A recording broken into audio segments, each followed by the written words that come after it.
Beleza, tá gravando. Então, bom dia a toda a turma que está nessa aula de hoje, dia 2 de agosto.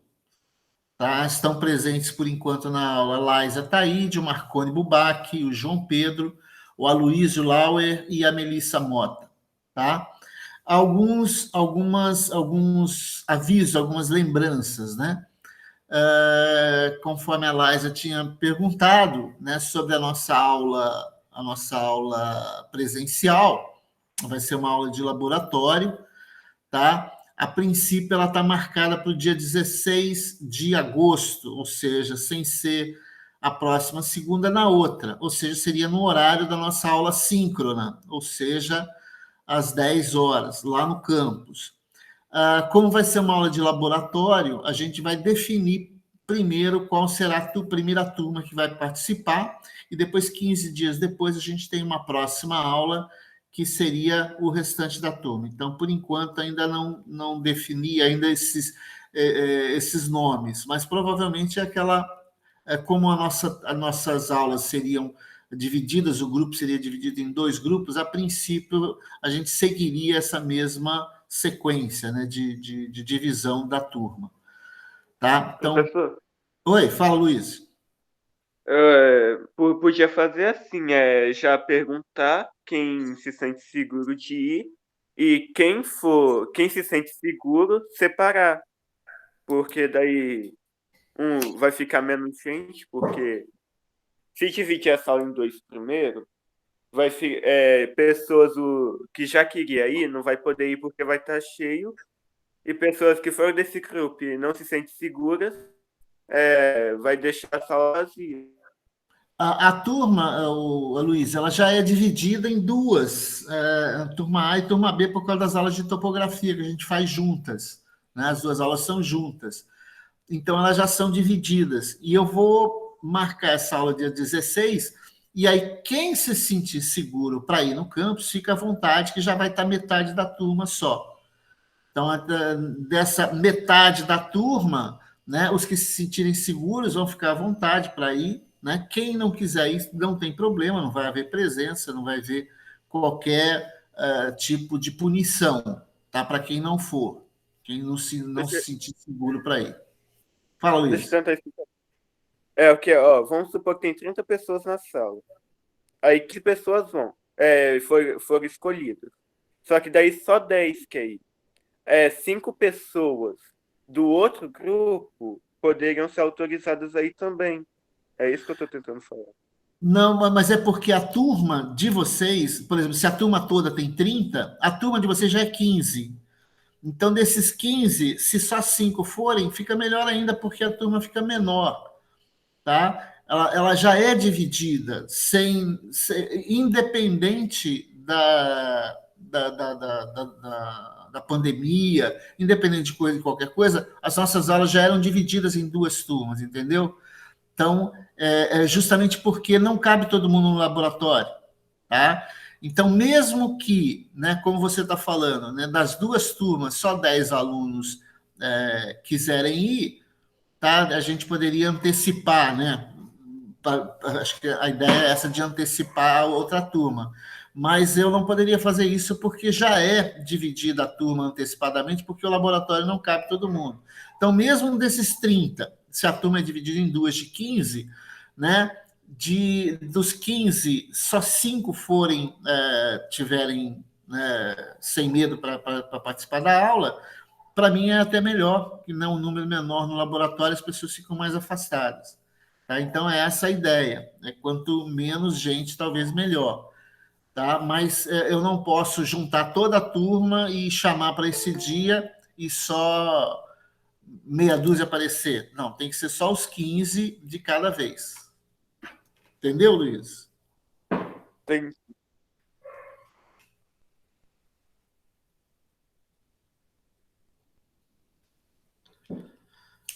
Tranquilo? Então, o Alisson, eu só estou avisando aqui para a galera, né, que provavelmente dia 16 nós teremos aula no campus, tá? Uma aula de laboratório no campus.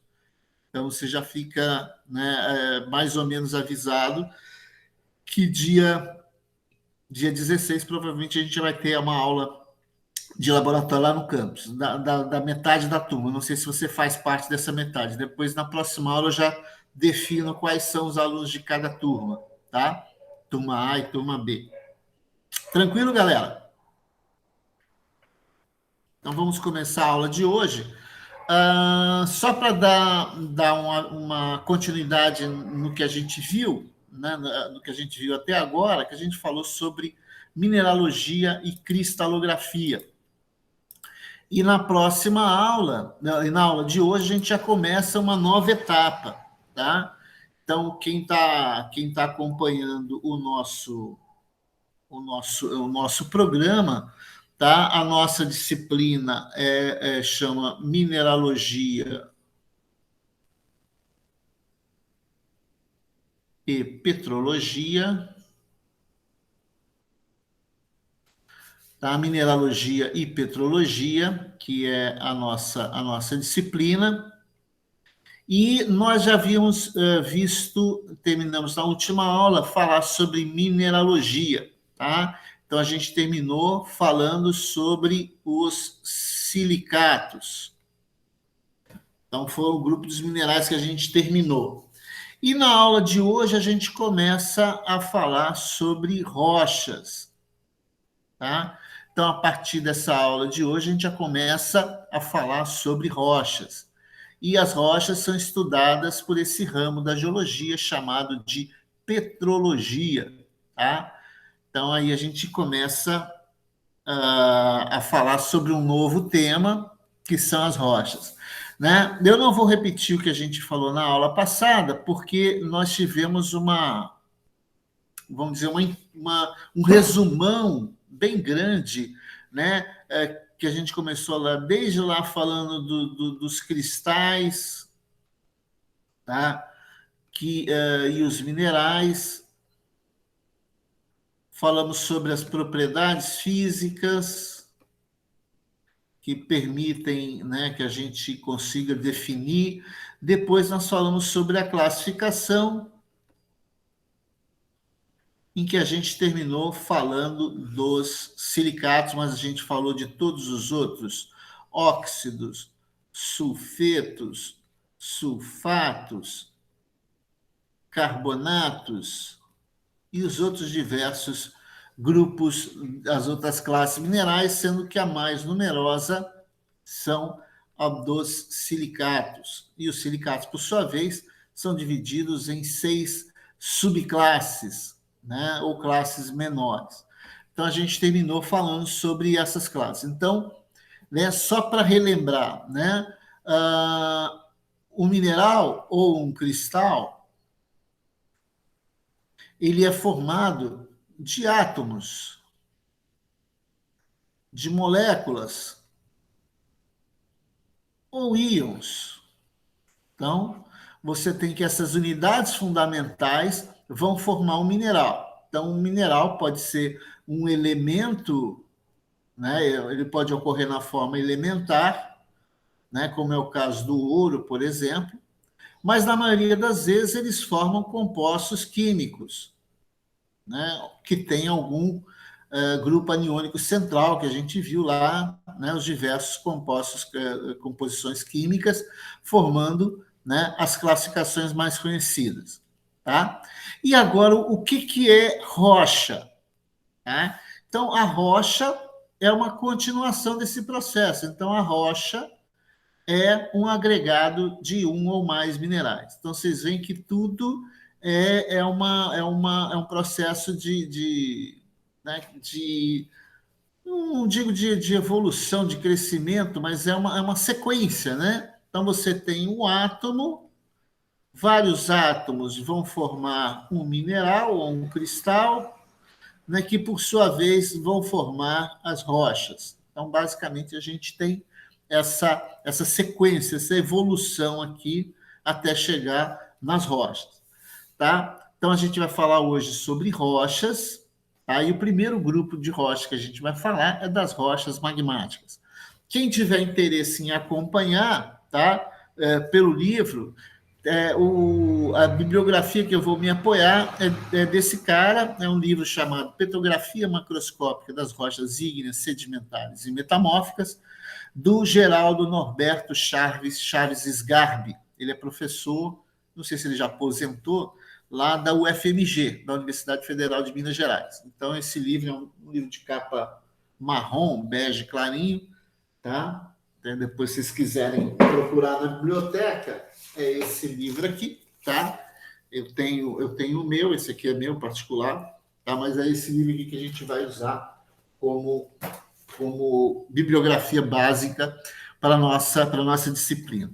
Como vocês lembram lá da geografia, da geologia geral, no semestre do ano passado que vocês tiveram, as rochas magmáticas são aquelas que se formam a partir da consolidação, do resfriamento, né, da solidificação do magma. Então, o próprio nome rocha magmática tem a ver com magma. Tá? Então, as rochas magmáticas ou ígneas são rochas que se originam a partir da solidificação de uma massa fundida. Essa massa fundida, deixa eu ver lá quem entrou. Yasmin. Seja bem-vinda, Yasmin. Então, pessoal, essa solidificação dessas massas fundidas que são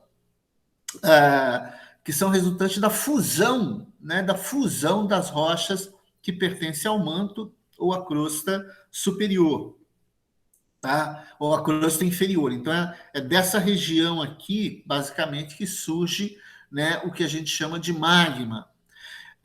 O processo de resfriamento ele pode ocorrer de forma lenta, em profundidade. Então, aqui o processo de resfriamento se dá de forma lenta em profundidade e gerar o que a gente chama de rochas intrusivas ou plutônicas. A principal característica dela é que os cristais são grandes, né? Por que eles são grandes? Porque eles tiveram tempo para crescer, né? Houve uma quantidade maior de tempo que permitiu que aquelas unidades fundamentais, aqueles tijolinhos que a gente forma os minerais, eles fossem tendo tempo para crescer e fossem desenvolvendo cristais maiores. Então, aqueles tijolinhos vão formando os minerais.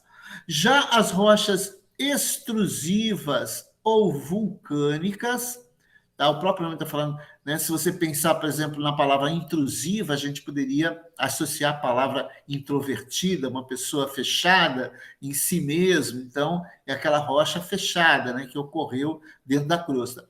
A extrusiva a gente poderia associar pessoas extrovertidas, aquelas pessoas abertas, que falam bastante, que se comunicam com todo mundo e tal.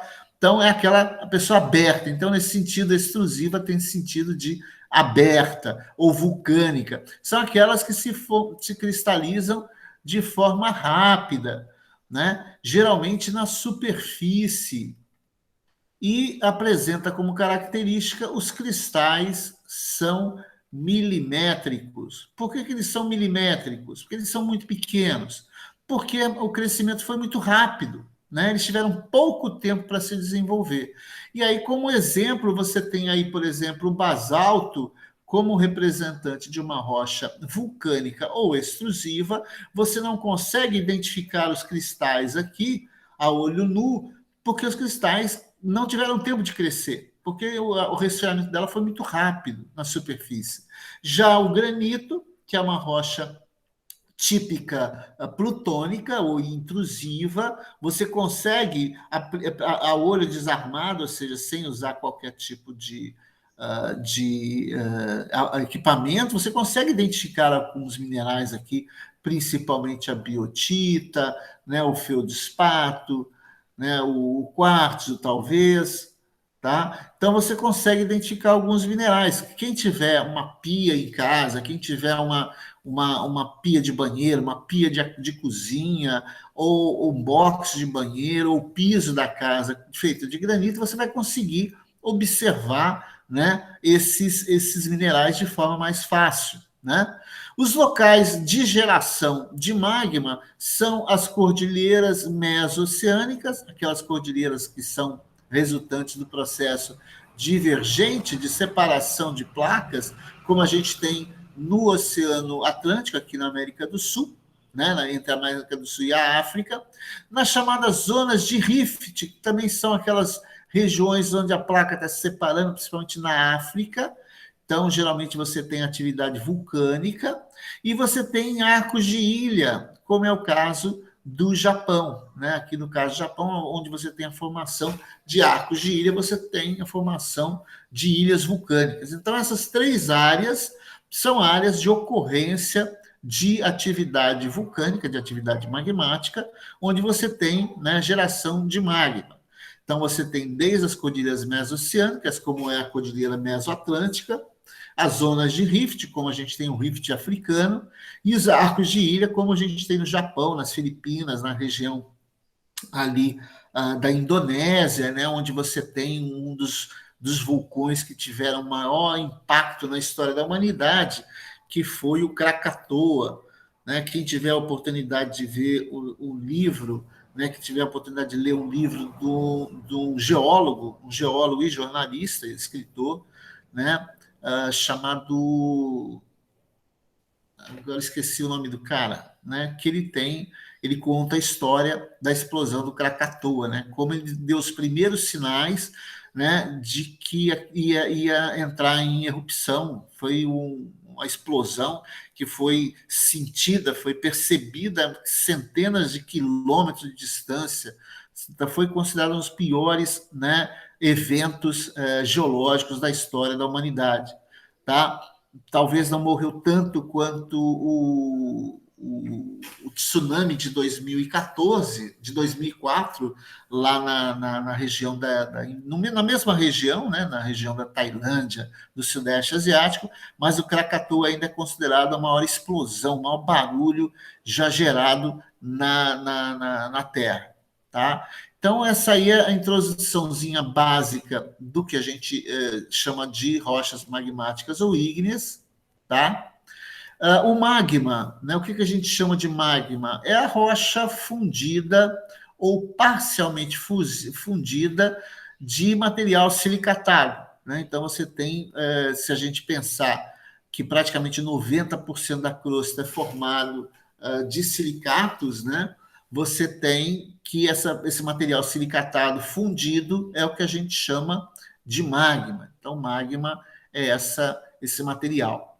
A geração desse material se dá em profundidade, então, em função do que a gente chama de grau geotérmico, ou seja, a cada determinada profundidade, a temperatura aumenta em direção ao interior da Terra, que são gerados ou no manto ou na crosta inferior, dessas duas áreas aqui. Tá? Os fatores associados à formação do magma, você tem, são locais de altas temperaturas, de altas pressões e a presença de voláteis, como água e gás carbônico. Então, você tem aqui esse gráfico aqui que mostra, né, onde você teria, né, a condição do magma completamente fundido. Então, você percebe aqui as temperaturas na faixa aqui, talvez de 1.800 graus Celsius, tá? E aí você tem, à medida que você tem a profundidade, né, 50 metros, você vai tendo uma diminuição, ou seja, você vai ter um aumento da temperatura. Então, essa linha aqui mostra, né, que você tem a fusão total. Mas você tem uma fusão parcial, onde você tem uma mistura de cristais, né, e líquidos, tá? Com uma fusão parcial que já começa aqui por volta, talvez aí de 1.050 graus Celsius, né? 1.050 ou 1.100 graus Celsius, tá? A profundidade zero. Né? E à medida que o grau geotérmico vai aumentando, né? Essa temperatura vai aumentando, e aí você vai tendo esse material, né? Essa fusão parcial. E o sólido seria essa linha, né? Ou seja, de menos de 1.100 graus Celsius, você tem a sua rocha completamente sólida. Tá? E a gente percebe que se você tiver, né, água, né, se você tiver a presença de água, de H2O aqui, né, como volátil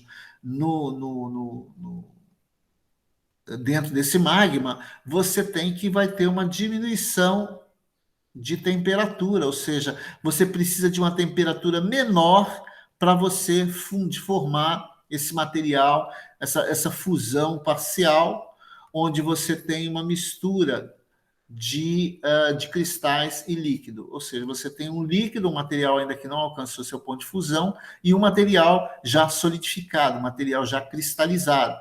Então, a presença de água faz com que você consiga, a temperaturas menores, você consiga, né, esse material. Se você tiver um material completamente livre de água, sem a presença de volátil, você tem um comportamento diferente. Então, ver como é que a importância da presença de voláteis para estabelecer essa temperatura ideal para que você tenha o material fundido.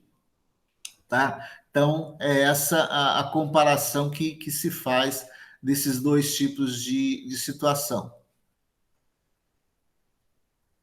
A composição do magma, então, a gente observa, né, que a gente tem, né, o maior percentual, entre 30% a 78% do magma é composto de sílica, né, depois aí você tem de 3% a 34% de alumínio, você tem, né, o ferro de 0 a 5 ou de 0 a 15, depende do tipo de ferro, né? Magnésio pode variar de 0 a 40, cálcio de 0 a 20, de sódio de 0 a 10% e de potássio de 0 a 15%. Então, essa composição aí mostra, né, que todos ocorrem na forma de óxidos, né? Ocorrem na forma de óxidos, né, misturados, que vão formar com a sílica, vão formar diversos tipos de minerais, né, que vão principalmente do grupo dos silicatos. Então, essa composição aí, então você vê que o material mais comum da crosta é o oxigênio. Então, em primeiro lugar, o oxigênio, que faz parte, né, de todos os outros. Então, oxigênio, sílica, alumínio, ferro, magnésio, cálcio, sódio e potássio, que vão ocorrer de formas variadas, em quantidades variáveis, formando, né, os minerais tal qual a gente conhece, né, na Terra. O magma, a partir do momento que ele é gerado, ele pode sofrer modificações. Então, a gente tem, quando a gente fala de magma, a gente tem dois tipos de situação, né, que levam à modificação do magma. A gente tem os fatores primários e os fatores secundários. O que quer dizer isso?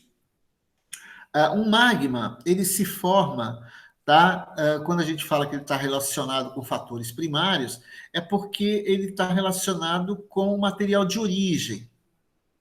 Tá? O material de origem, ele é da crosta, né, inferior, ou ele é do manto? Tá? Então, a gente tem que... A composição da crosta inferior e do manto são diferentes. E a partir do magma gerado pela fusão de um dos dois aqui, vai levar a um magma que tem uma composição aproximada de um ou do outro. Tá? E aí os fatores primários estão relacionados à origem, que está relacionado à composição dos materiais fundidos, ao grau de fusão parcial e às condições nas quais se deu essa fusão. Tá? Então, quando a gente fala em fatores primários, a gente está falando basicamente em relação ao material de origem. Tá? Então, qual é a origem, qual é a característica desse magma? Ela está ligado ainda aos seus fatores da origem. Qual o material que se fundiu para dar origem a esse magma? Foi o material da crosta ou foi o material do manto? Principalmente porque a gente tem que, basicamente, a gente pode considerar que a crosta ela tem uma característica mais granítica, né, vamos dizer assim, característica mais félsica, uma quantidade maior de materiais silicatados, né? Então você tem maior presença de sílica, enquanto que o manto você tem mais magnésio e ferro, né? Então são materiais aí que vão dar características diferenciadas. Quando a gente fala em fatores secundários, são as modificações que esse magma vai ter durante e antes da sua cristalização, ou seja, durante o seu processo de resfriamento.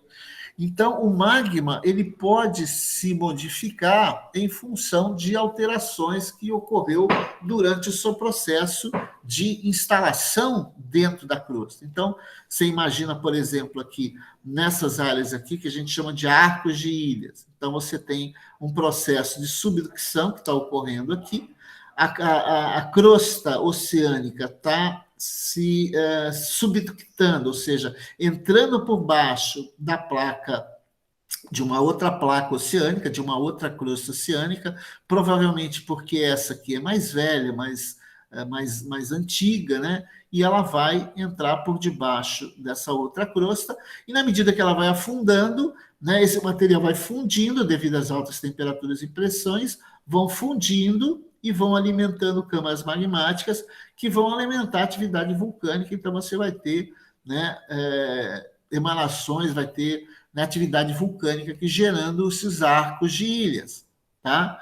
E nesse lado aqui você tem uma outra zona de subducção, agora entre uma crosta oceânica e uma crosta continental. Desse modo aqui, você vai ter fusão de material da crosta continental aqui.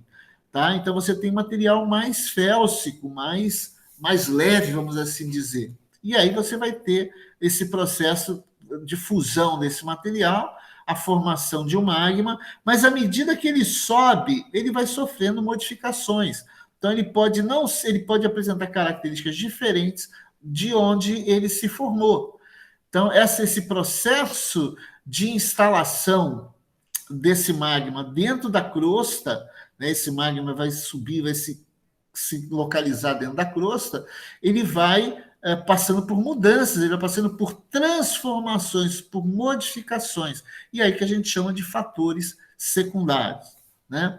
Entre os mais importantes, a gente tem aí alguns processos que a gente chama de diferenciação magmática, ou seja, o magma sofre modificações. Tá? Então, essas modificações vão levar à diferenciação magmática. Tá? Então, a gente tem alguns tipos aqui, por exemplo, fracionamento cristal líquido, immiscibilidade líquida, transportes vapores, difusão termogravitacional. Tá? Basicamente, pessoal, antes de mostrar os desenhos que a gente vai ver, eu vou falar um pouquinho de cada um deles, de que forma ocorre. Então, você imagina que isso aqui é uma câmara magmática, tá? Uma câmara magmática instalada dentro da crosta, e ela está resfriando aqui. Quando alguns minerais começam a cristalizar, né? Alguns minerais começam a cristalizar, porque alcançou seu ponto de fusão, a tendência deles é deles irem para o fundo dessa câmara magmática, criando, em alguns casos, né, uma diferenciação em função deles já estarem cristalizados. Então, eles vêm para cá e se acomodam aqui no fundo. Então, esse fracionamento cristal líquido, onde você tem o líquido ainda em estado de fusão e um material já cristalizado, né, faz com que esse material ele vá para o fundo da câmara magmática, gerando um processo de diferenciação magmática, ou seja, dentro de uma mesma câmara magmática, dois materiais diferentes. Imiscibilidade de líquidos. O que a gente chama de imiscibilidade? De imiscibilidade vem de, né, que não se mistura. É igual você pegar num copo e colocar um pouco d'água e um pouco de óleo. Então, você vai ter dois materiais aqui que não se misturam, porque tem densidades diferentes. E aí você vai ter a mesma coisa dentro de uma câmara magmática. Então, chega num determinado momento. né, do processo de cristalização, que você tem dois magmas com características diferentes, com densidades diferentes, um magma tipo A e um magma tipo B, vamos assim dizer, tá? Um mais félsico, por exemplo, mais rico em ferro e alumínio e sílica, e o outro mais rico em ferro e magnésio, pode levar, né, que eles não se misturem e cristalizem, né, formando um magma com uma diferenciação, com uma diferença aqui. Tá? Outro magma também pode se formar em função de transporte de vapores, ou seja, a gente tem aqui dentro, né, H2O, a gente tem CO2, né, e esses materiais eles podem fazer com que provoque, né, formação de magmas diferentes também.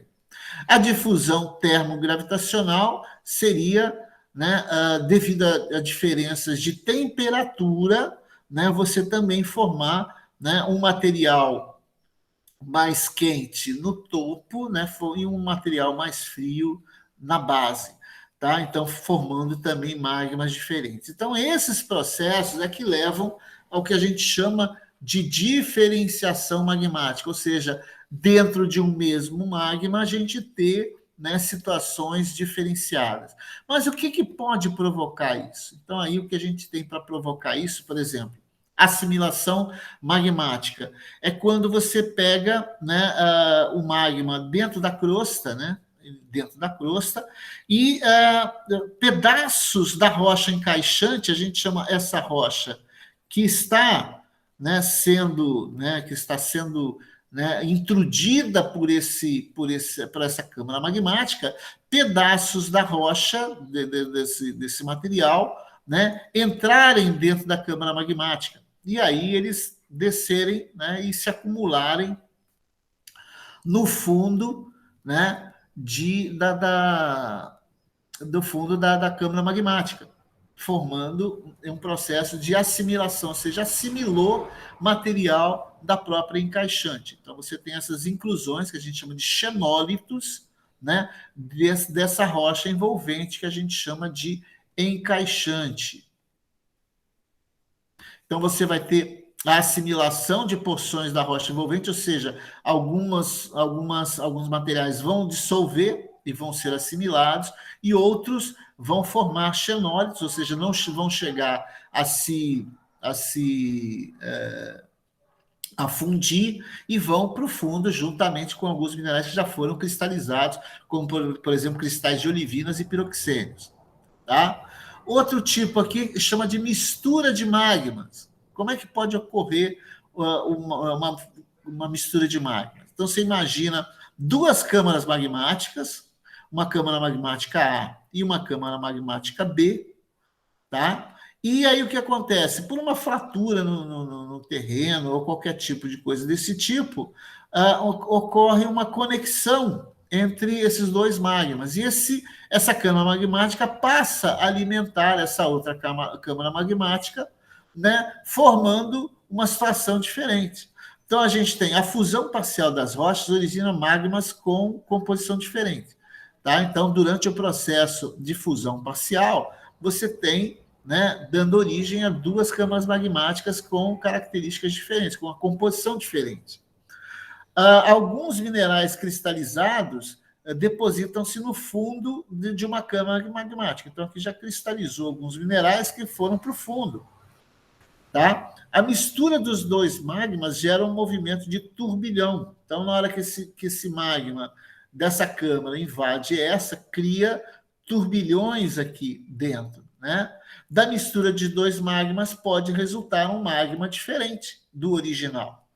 Tá? Os cristais formados a partir da mistura de magma podem se acumular nas paredes, no topo ou no fundo da câmara, devido a essa turbulência resultante da mistura.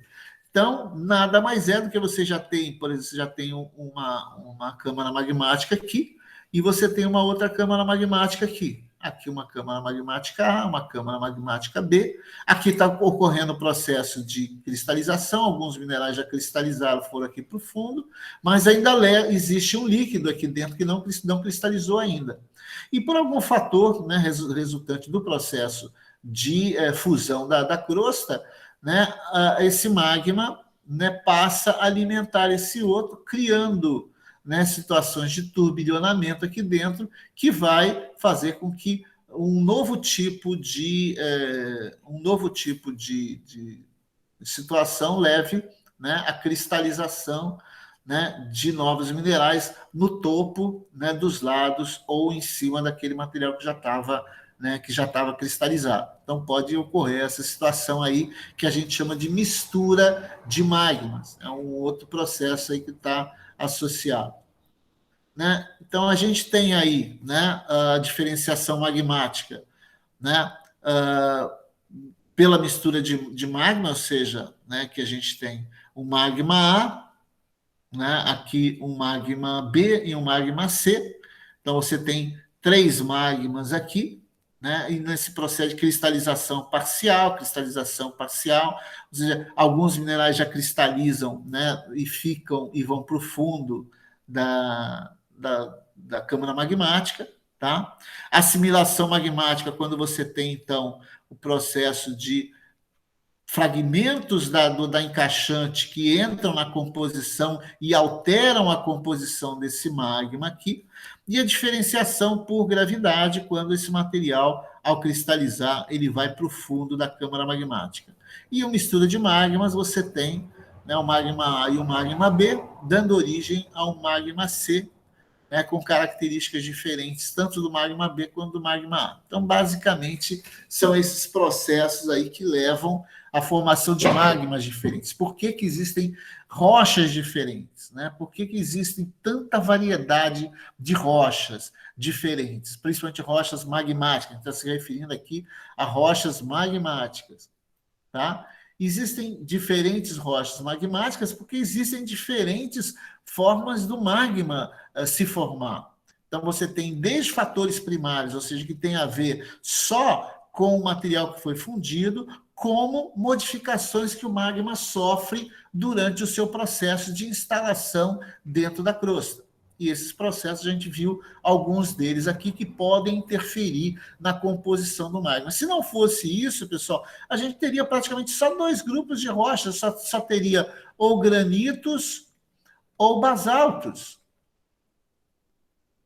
Tá? Se não tivesse esses processos de modificação, né, secundário, a gente teria basicamente só granitos e basaltos. Mas por que a gente tem uma variedade tão grande de rochas magmáticas?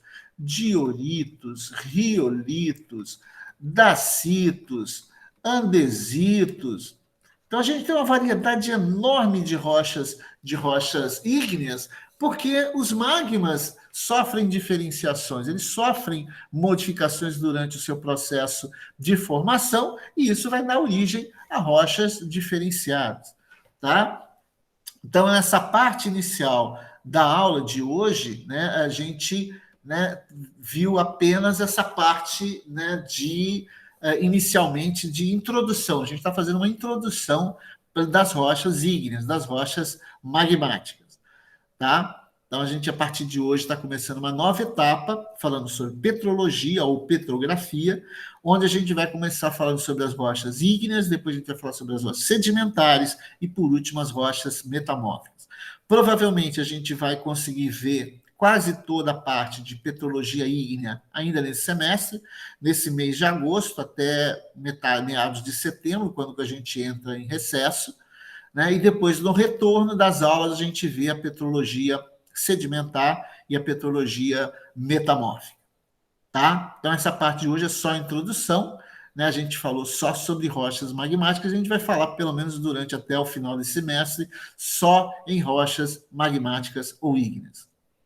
Beleza? Dúvidas e perguntas, galera? Fiquem à vontade. Para mim tá tranquilo. Galera? Para mim também, tá tranquilo. Nenhuma dúvida, pessoal? Não, professor. Ah, eu Beleza, quero perguntar. Então. Pode Quero perguntar, perguntar se você quer que leve algum tipo de material além de lápis, caderno, essas coisas na sua aula. Não, no laboratório é importante lembrar só o caderno e o seu material comum. Não precisa levar livro, nada, não. Leva o seu material comum, de aula mesmo, seu caderno, lápis e caneta. Tá? Tudo bem, então. Porque nessa aula, provavelmente eu vou estar com o Bruno, porque a gente vai falar sobre laboratório, então vai falar sobre identificação de minerais, né? Primeiro, identificação visual, né? Aquelas propriedades que a gente viu quando a gente falou de minerais, né? Dureza, cor, traço, tá? Essa aula, João Pedro, vai ser seguindo o nosso horário de aula, se eu não me engano, é depois do recreio, acho que é 9h40, 9h50, não sei. Eu estou arredondando para as 10, então a gente deve ficar das 10 até meio-dia, mais ou menos, no laboratório. Show?